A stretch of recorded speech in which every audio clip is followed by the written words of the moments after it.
अस्सलाम वालेकुम। तो आज हम चैप्टर नंबर 1 जो कि हमारा सेट है, ठीक है, of first year pre engineering, इसकी एक्सरसाइज 1.1 के कुछ क्वेश्चंस यहाँ पे सॉल्व करेंगे।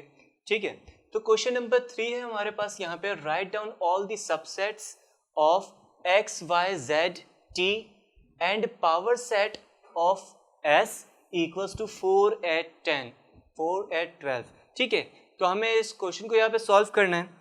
तो फर्स्टली जो इसका फर्स्ट पार्ट है हमारे पास, ये पार्ट जिसमें हमसे कह रहा है कि सबसेट इसके फाइंड आउट करो। तो सबसेट यहाँ पे इसके हम लोग लिखेंगे subsets of X Y Z T. ठीक है, हमेशा याद रखिएगा कि किसी भी सेट का अगर आपको सबसेट चाहिए तो आप कैसे आप निकालोगे, यहाँ पे आप हमेशा 2 लिखोगे और 2 की पावर n। इस n का मतलब आपके पास क्या है, नंबर ऑफ एलिमेंट।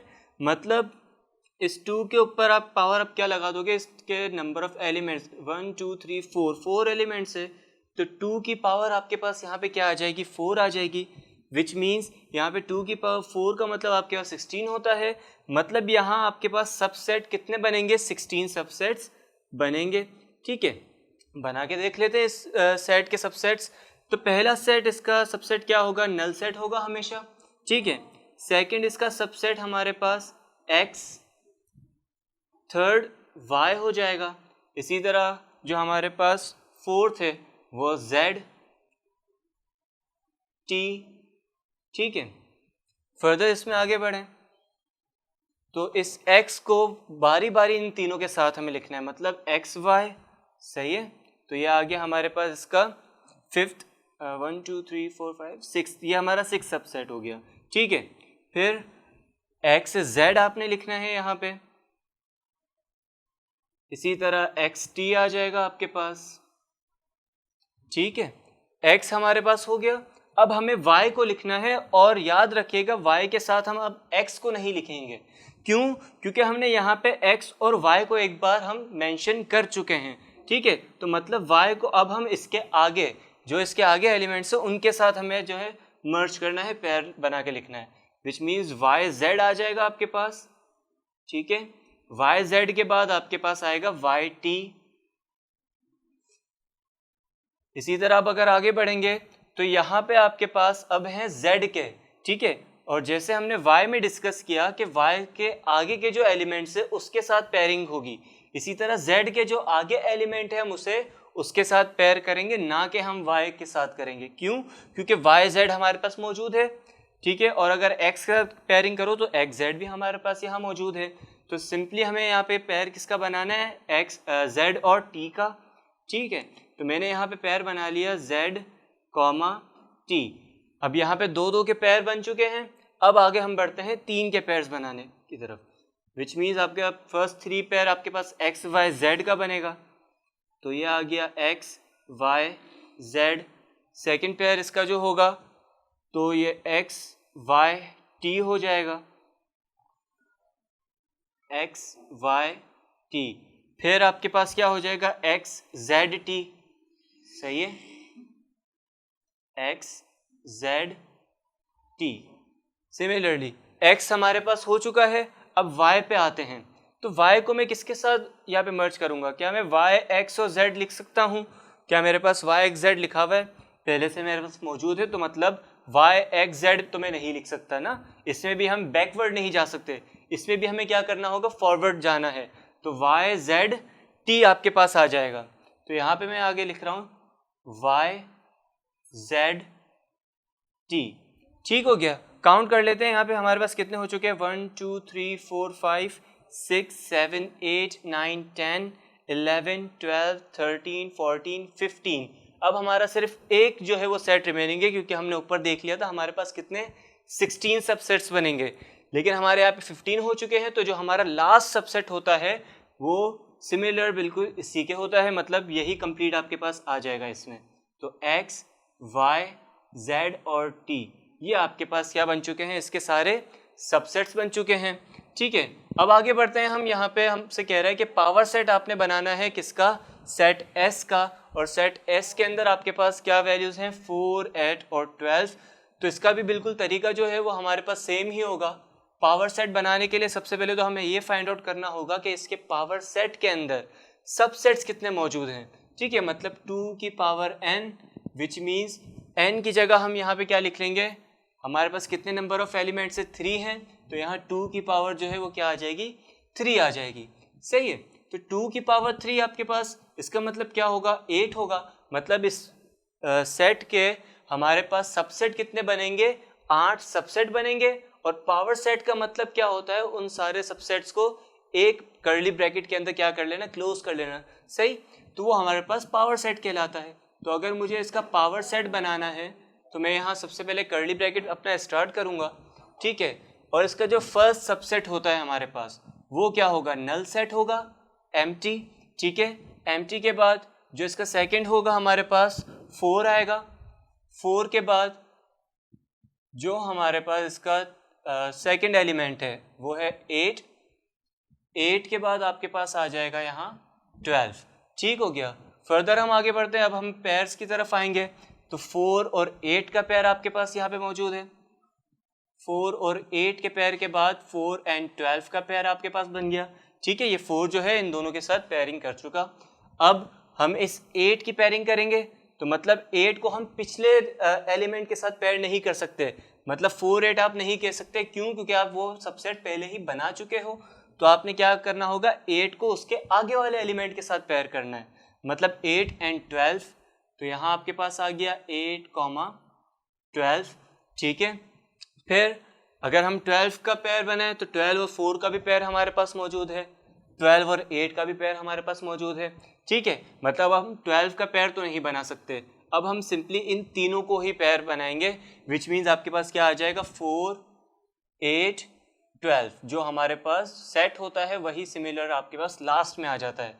हमने ऊपर देखा था इसके 8 सबसेट बनेंगे, काउंट करके देख लेते हैं, 1 2 3 4 5 6 7 8। तो ये 8 सबसेट हो गए। और हमसे इसने पावर सेट पूछा था, तो पावर सेट के लिए हमने इसे एक कर्ली ब्रैकेट के अंदर क्लोज कर दिया है। ठीक है, तो ये हमारा क्वेश्चन नंबर 3 था। फर्दर हम इसके अंदर नेक्स्ट क्वेश्चन की तरफ बढ़ते हैं। जी, तो नेक्स्ट क्वेश्चन की तरफ हम बढ़ते हैं। क्वेश्चन नंबर 5 है हमारे पास इसी एक्सरसाइज से। इस क्वेश्चन में कह रहा है कि लेट कर लो कि s जो है वो बराबर है 1 2 10 20 के, एंड t जो है वो इक्वल है आपके पास a b c d के। आपने यहाँ पे प्रूफ करके बताना है s is equivalent to t but s is not equal to t। हमने एक और वीडियो की थी जिसके अंदर हमने ये डिटेल के अंदर समझा था कि इक्विवेलेंट और इक्वल इन दोनों के दरमियान डिफरेंस किस चीज़ का है। ठीक है, हम यहाँ पे भी उसको वर्बली जो दोहरा लेते हैं कि इक्विवेलेंट और इक्वल्स टू, ये हमारे पास क्या चीज़ें होती हैं। याद रखिएगा, इक्विवेलेंट हम उन चीज़ों को कहते हैं, उन दो सेट को कहते हैं कि जिनके सिर्फ आपके पास नंबर ऑफ एलिमेंट सेम हो।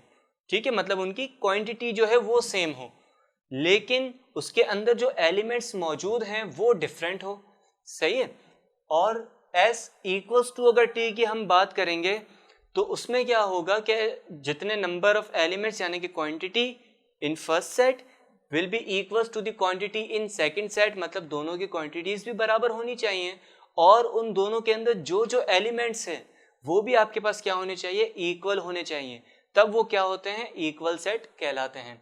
ठीक है, अब जैसा कि आप जानते हैं कि ये शो दैट का क्वेश्चन है, तो हमें वर्बली सारी चीज़ें नहीं करनी, हमें कोई रिटन प्रूफ इसका देना है यहाँ। ठीक है, तो इसका रिटन प्रूफ हमारे पास कैसे आ सकता है, तो हम यहाँ पे सबसे पहले तो इस चीज़ को लेंगे s इक्विवेलेंट टू t। ठीक है, आई एम सॉरी, मेरे पास कैपिटल T है यहाँ पे, तो मैं इसे भी यहाँ पे चेंज कर लेता हूँ, कैपिटल T। ठीक है, तो s is equivalent to t। इसकी एक प्रॉपर्टी हमें यहाँ पे प्रूफ करनी होगी जो कि हमारे पास क्या है, कार्डिनैलिटी की प्रॉपर्टी। ये भी हमने उस वीडियो के अंदर डिस्कस की थी। कार्डिनैलिटी का मतलब क्या है, number of elements in a given set. ठीक है, तो सबसे पहले हम यहाँ पे क्या लिख लेते हैं, O ऑफ S।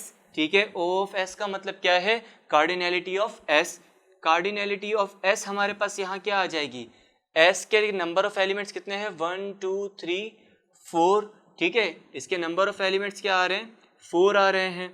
और अगर हम cardinality of t find out करें तो इसकी कार्डिनैलिटी ऑफ t क्या है हमारे पास, 1 2 3 4, मतलब इसमें भी 4 एलिमेंट्स है। मतलब यहाँ तक की तो बात हमें क्लियर हो चुकी है कि ये इक्विवेलेंट तो सेट है ही, लेकिन क्या ये इक्वल भी है? इक्वल होने के लिए दूसरी कंडीशन भी आपके पास प्रूव होना लाजमी है, जो कि क्या है कि दोनों के सेट एलिमेंट्स हैं वो आपके पास क्या होने चाहिए? सेम होने चाहिए। ठीक है, तो इनके एलिमेंट्स कैसे हम पता करेंगे कि ये एलिमेंट सेम है या नहीं है? तो याद रखना, अगर आपके पास इक्वल की आप बात करते हैं ऑफ एस और कार्डिनैलिटी ऑफ टी, ये जो है आपके पास ये क्या होनी चाहिए? इक्वल होनी चाहिए किसके? Cardinality of S union T के। जब इन दोनों की कार्डिनैलिटी क्या होगी? इक्वल होगी, तब हम कहेंगे कि set S is equals to T, otherwise S is not equals to T. ठीक है, आई होप यहाँ पे बात आपको समझ आ रही होगी कि कार्डिनैलिटी ऑफ एस मतलब number of elements in S या फिर number of element in T, ये बराबर होने चाहिए आपके पास किसके? Number of element in S union T के। अगर ऐसा है तो हम क्या कहेंगे कि एस जो है वो टी के बिल्कुल इक्वल है। अगर ऐसा नहीं आ रहा, ठीक है, कम या ज़्यादा वैल्यूज़ हो रही हैं, तो हम क्या कहेंगे कि S is not equals to T. तो ज़रा इसका हम यूनियन करके देखते हैं, क्योंकि हमारे पास कार्डिनैलिटी ऑफ एस और टी तो मौजूद है, cardinality of S union T हमारे पास यहाँ मौजूद नहीं है। ठीक है, तो एस यूनियन टी आप यहाँ पे करके पहले देखेंगे कि एस यूनियन टी आपके पास क्या आ रहा है। एस के सेट आपके पास है 1 2 10 20, और इसमें यूनियन करना है आपने किसको? टी के सेट को, जो कि है ए बी सी डी। तो इन दोनों को जब आप यूनियन करेंगे तो आपके पास क्या आ जाएगा? आप किसी भी वैल्यू को अरेंज कर ले किसी भी तरीके से, क्योंकि एक आपके पास नंबर्स आ रहे हैं और दूसरे आपके पास क्या आ रहे हैं? अल्फ़ाबेट्स आ रहे हैं, है ना। तो ये आपके पास कुछ इस तरीके से आ जाएगा 1 2 10 20 ए बी सी डी, या फिर आप इसको ऐसे भी लिख सकते हैं कि ए बी सी डी 1 2 10 20। अब अगर हम इसकी कार्डिनैलिटी जो है वो फाइंड आउट करें, तो इसकी कार्डिनैलिटी आपके पास क्या आनी चाहिए? 8 आएगी, विच मीन्स ये कंडीशन जो है वो सेटिस्फाई नहीं हो रही। अगर ये कंडीशन सेटिस्फाई नहीं हो रही तो हम क्या कहेंगे कि एस और टी दोनों आपस में इक्वल बिल्कुल भी नहीं है। ठीक है, तो ये हमारे पास क्वेश्चन नंबर 5 का सॉल्यूशन था। नेक्स्ट वीडियो के अंदर हम नेक्स्ट क्वेश्चन भी इसका लेकर आएंगे। ठीक है, तब तक के लिए अल्लाह हाफ़िज़।